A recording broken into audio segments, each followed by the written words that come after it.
Време е сега да кажеме добро утро и добре ни дојде за првиот наш гостин во студиото, за кој секогаш ни е драго да ни гостува, затоа што од него можеме само да слушнеме преубави совети за најмилите, за дечињата. Доктор по медицински науки Александар Сајковски, специјалист по педиатрија во Аџибадем Систина. Сега ќе зборуваме и на вистина ни е променливо времето, докторе, можеме да забележиме, дури и ние возрастните го чувствуваме, а не пак дечињата, па за тоа како да им помогнеме и да го подобриме нивниот имунитет, одлична тема токму за овој период и сигурна сум дека многу родители ќе се задоволни од вашите совети. А јас би сакала да ве прашам ова утро што би се напиле вака од нашата мини кујна, со што можеме да ве почестиме. После кафе, мислам, чај најдобро. Чај, одлично, да. Како доктор знаете, нели, како треба да се започне утрото и кафенце и чајчето е добре дојдено. Освен ако не сте многу рано станати, тогаш и второ кафе. И второ кафенце, да. Повелете, Оливера, со разговорот. Имаме навистина актуелна тема која што секогаш на промената на времето знае да влие кај имунитетот и кај младите и кај повозрастните. Дали навистина променливото време може да предизвика намалување на имунитетот кај дечињата? Па генерално да, апсолутно. Мислам, оваа фаза, нели, пролет, иако кај нас пролетта се скрати време траењето на пролетта, па дури и на есента, влие, реално влие повеќе на ширење на некои вируси и некои бактерии, а генерално сите деца имаат малку понизок имунитет. Мислам, тоа е нормална. Што е тоа така? Дали дека ги чуваме под стаклено звоно? Тоа е втора фаза. Првата фаза е нормално да децата, нели, кои ќе се родат, они прво као новородени и као доенчиња имаат префрлен дел од имунитетот на мајката, меѓутоа нивниот имунитет зрее. Во првите 5-6 години, они тек 5-6 година достигаат некаде 50% од имунитетот на возрастните. Тоа е процес на зреење. И они баш заради тоа имаат право да се разболат почесто отколку возрастните, нели? Тоа е еден биолошки феномен затоа што телото на детето треба да се запознае со сите тие антигени што ги велиме, нели, страни молекули што се за имунитетот, за да може да се брани во тек на животот. Меѓутоа, оној вториот елемент е што ги ставаме во стаклено звоно. Значи, дете, ако го пуштите да игра надвор, ако го пуштите да се испрља, оно ќе се стимулира со повеќе антигени, побрзо се развива имунитетот. А ние кои ги ставиме дома на топло, на 30 степени и плюс, нели, наоблечени, едноставно не дозволуваме да се развие толку брзо имунитетот. Така да тие дечиња може да имаат оние што ги велиме повторувачки респираторни инфекции почесто отколку другите деца. Да, порано кога ќе сме навршиле 9 месеци, нашите родители не праќале веднаш во градинка. Сега мајките ги чуваат до 3 години да го стекнел имунитетот дома, па потоа ги испраќаат во градинка. Не, тоа е... А во градинка најдобро се стекнува имунитет, нели? Апсолутно, да, апсолутно. Апсолутно. Бактерии. Знаете што, видите, многу е интересен овој биолошки живот наш, затоа што градинките и школите како институции и градинките како институции не се многу стари. Нешто над 200 години, фактички. Не живееме ние планетарно со градинки и со школи, нели, 20 или 30 век. И самото групирање на децата во градинка, например, овозможува да децата си разменат меѓу себе микроорганизми и на тој начин да го зајакнуваат имунитетот. Меѓутоа, видите, многу е интересен и оној феномен, нонстоп го збориме тоа, и гледачите наши го знаат многу, че имате градинки во скандинавски земји кои што уопште немаат кровови. Они спијат на отворено, мислам. И на дожд, и играат во кал. Дури, знаете како, од аспект на развој на имунитетот е ова многу важно. Например, во скандинавските земји забрана за излагање на бебе, да го изнесете надвор, официјално педијатар ќе ви каже треба новородено дете да го изнесете да го шетете барем 1 сат надвор. Официјална забрана таму е да не се изнесува тогаш кога температурата ќе падне под минус 23. А до тогаш ние на нула не ги изнесуваме децата, а во суштина слободно треба да се изнесуваат. Подобро ќе спијат, подобро ќе биде респирацијата, едноставно размената на микроорганизми е подобра. Ние живееме во еден конгломерат на микроорганизми. Ние, например, имаме повеќе микроорганизми во нас и на нас, отколку што имаме клетки со кои што живееме. И тоа е една многу битна симбиоза која што ако ја негуваме, може да имаме здрав живот. Сакате да кажете дека ако ги пуштиме полабаво децата да функционираат и помалку настинки ќе има? Апсолутно, пуштите ги нека се исприлјат. Пуштите ги нека играат од старинско време джамли, да играат челик, нели, нека ги исприлјаат рацете. Тие игри се веќе заборавени. Она што во минатото беше голем страв, зборам реално, значи збораме негде пред Втората светска војна и после Втората светска војна, беа инфекции кои што се од типот на за кои сега се више изгубени, како што е на пример детската парализа. Нели? Тоа беше стравична болест во која што децата остануваа парализирани. Меѓутоа тоа е веќе состојба, Македонија е полиофри земја од 2001 година, нели? Така да можете слободно да ги пуштите децата да се исприлјаат, да се играат надвор, затоа што на тој начин ќе имаме стимулација на имунолошкиот систем, знаете како, онака докторе, како што треба. Ние се восхитуваме, нели, кога патуваме, ги гледаме како функционираат по систем западните земји и можеме исто така да го примениме и она што ти е со своите деца. Ако пиеш кафе на плоштад, може некој дете помеѓу нозете да ти пролази, да ти лази без никаков проблем и родителот си ужива и го гледа на плоштадот како си. Кај нас тоа е некако невозможно да го видиш. Во Стокхолм ќе видите бебе покриено у количка надвор спие на минус 10, а родителите унутра пијат кафе. Пијат кафе, да. Така? Да. Ама тоа е оној скандинавски дух на јакнење на имунолошкиот систем. Од спротива, да речеме, ние Македонија како земја во која што сепак доминантно владее сончеви периоди, повеќе отколку 350 сончеви денови. Друга страна, ние не ги изнесуваме децата за да се створи доволно D-витамин во кожата, кој што е еден од битните елементи за развој на имунитетот. И затоа кај нас, за жал, денеска повторно се уште има рахитис, слабост на коски, деца со низок D-витамин и возрастни, не само и деца. Ние бегаме од сонцето. Ги внесуваме како суплементи, а не го користиме сонцето. Наједноставниот и најдобриот начин е преку сонцето. D-витаминот, управо, апропо и самиве инфекции, D-витаминот е влезен во сите битни водичи и книги, фармаколошки, педиатриски, интернистички, како еден од најзначајните имуномодулатори. Значи, D-витамин се создава во кожата. Например, возрастна особа да излезе 15 минути у 12 саат на ручек, кога е сонцето највисоко, создава 10.000 единици D-витамин во кожата.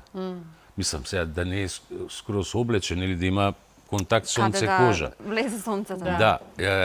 Така да, а ние тоа не го користиме наједноставното. И онда идеме на суплементација и внесување на D-витамин. Имаме бесплатна можност за сонце. И во основа, јас лично, и не само јас, сите ние, зборам целата педиатриска структура, да кажем, ние сме за тоа децата да одат во градинка.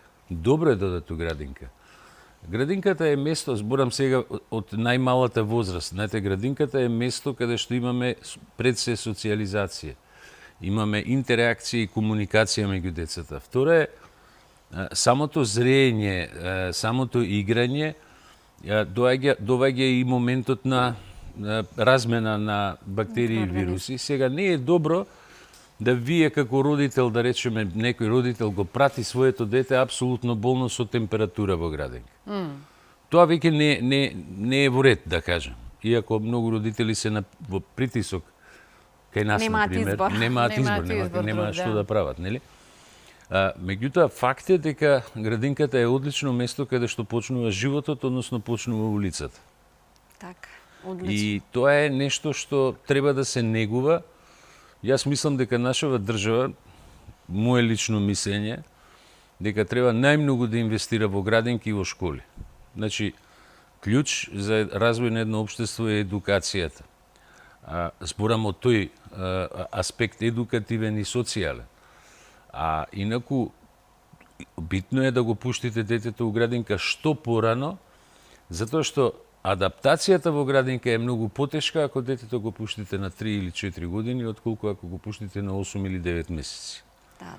Едноставно не сака да се тргне од мама или од баба и дедо и така натаму. И ако до школска возраст се чува детето дома и баба и дедо го чуваат, потоа ги фаќа тие вируси во подоцнежна возраст, наместо да ги помине во овој пораниот период. Да, Тоа го имам на лично собствено искуство доживеано. Едното дете сум го пратила во градинка, едното не, и токму затоа знам. Апсолутно е така. Меѓутоа, кога ги спомнавте феноменот баба и дедо, значи, морам да ви го кажам, кој е врзано, не е директно со имунитетот, али е врзано со развојот кај децата. Знаете, родителите се тие кои што треба да бидат оние кои што ја дигаат рачната кочница во однос на воспитувањето на децата. А дедо и баба се институција каде што се попушта. Тоа е нормално. Така е. И се детето на тој начин ќе научи дека има и вака и така. Ќе научи како да приде за да добие нешто. Манипулаторски способности. Точно. Апсолутно. Генерално се они манипулатори големи деца. Така е, да. Да, зборуваме за имунитет, како тоа во другите држави нели функционира, дека треба да ги пуштаме повеќе на отворено, но што е со загадениот воздух? Дали ни го дозволуваат тоа на дворешните услови и дали загадениот воздух влијае врз намалување на имунитетот кај децата? За жал да, вистина. Тоа е тема која што у суштина најмногу ги погаѓа децата. Загадениот воздух и тие мали, да ги кажам, фамозни PM честички под 10, многу полесно продираат кај децата. Друго, земете у предвид еден феномен многу интересен, едноставен. Децата се ниски, мислам мали. Малечки, да. Они постепено растат. Они се директно на удар на издувните гасови од колите. Многу повеќе отколку возрастните. Без оглед дали сте 170 или 180 сантими високи, децата се сепак поблиску Нас до... не одминуваат, а тие директно ги превземаат. Таму низа молекули кои што се многу токсични, фактички децата многу повеќе ги вдишуваат. Она што е битно, што треба да се знае, дека тие PM честички кои што влагаат во дишните органи, прават еден процес воспалителен, не она воспаление инфекција, него прават еден воспалителен процес во белодробието, кое што може да трае долго и може да прерасне во хронична болест. Хронична болест како што се хронични бронхити, па дури и до асма и други, може да дојде до појава на чести пнеумонии и така натаму. И фактички да добиеме белодробие кое е помалку квалитетно и кое понатаму во тек на животот една особа млада и покасно ќе има многу проблеми и ќе биде нонстоп на терапија. За жал, ние денеска гледаме многу дечиња, значи деца со алергии и со проблеми кои што се врзани со загадувањето, се преполни педиатриските амбуланти. Има ли за ова чаре или решение? Па добро, веројатно има, мислам, ама за тоа треба голема општествена акција. Едно е што да направиме за да се намали аерозагадувањето и второ е што да им дадеме на децата да јадат, и тоа се две компоненти кои што се врзани една со друга, нели? Не сакам да ме разберат погрешно гледачите. Денеска постои термин нели да се бориме против аерозагадувањето од една страна, од друга страна да се внесува така наречена органска храна. Сега некој ќе рече, ама знаете што е сета органска храна во Македонија нема. Не е дека нема, има.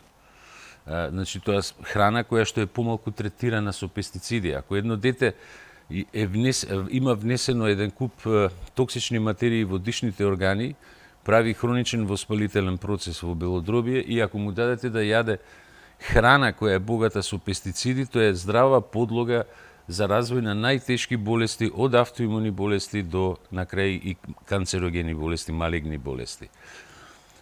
Факт е дека ние треба на општествена клима за тоа да се направи и објективно ние сите треба да зборуваме на таа тема.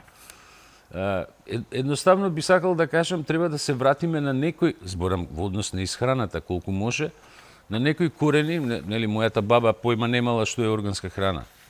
Ама патлиџаните не биле прскани. Така. Денеска све е прскани. Патлиџаните рековме, Па и во може наше било време кое ние друго. сме пак сепак понова генерација, имавме колку толку здрава храна, не индустријски обработана. Да. Денеска живееме во време во кое што постојат многу фактори кои што влијаат на целиот имунолошки систем, а видите, тој е толку еден предантен, прецизен систем, кој што не брани од се што е за нас страно. Значи, од бактерии, од вируси, не е тоа само за инфекции, од аерозагадување, од токсични молекули, од се што е страно за организмот на една индивидуа. Дури е маркантен податокот дека повеќе пати у денот целото наше тело како баркод се скенира од една група на клетки и ако она примети некоја клетка која не одговара на генетиката на самиот организам, тргнува да ја уништи. А овие клетки кои што се со PM честички, клетки кои што се оштетени од токсини, клетки во кои имат вируси, се тоа е пореметено за нашиот имунитет и перманентно е во функција во тој дел. Разбрам. Кога сме кај храната, што треба да внесуваме на вакво променливо, загадено време за да во ова време, особено во овој период сега, да кажам, мора да се внесува богатство на зеленчук и овошје. Таму се витамините, нели? Зеленчукот и овошјето, ензимите, потребни за имунитет. Значи, што е можно посирова, посвежа храна, излегување на отворено и повеќе сонце. Така е. Многу, ако смеам да кажам, многу едноставен рецептот. Инаку само една реченица ви кажам, кога сме кај храната, знаете дека човекот е единствено суштество на планетава Земја која знае да си направи храна за себе. Единствено најглупо суштество кое истата храна ја јаде. Така, да. Мислам дека дадовме добри насоки за тоа како да започнеме оваа сезона во поглед на зголемување на имунитетот кај младите, па и ние возрастните нешто да научиме. Како да, ако е добро за децата, сигурно е добро и за нас. Да, за нас. Исто како да слушаме и за нас. Покрај дечињата, кажав јас и на самиот почеток, секако како јас, така и останатите, познавајќи ве дека ќе слушнеме многу убави совети од ваша страна, но немаме толку време за да ги споменевме и алергиите, кои што се многу чести за жал во последно време, но ќе оставиме и за друг пат да ни дојдете, нели, на гости. Благодарам. Ви благодарам и јас.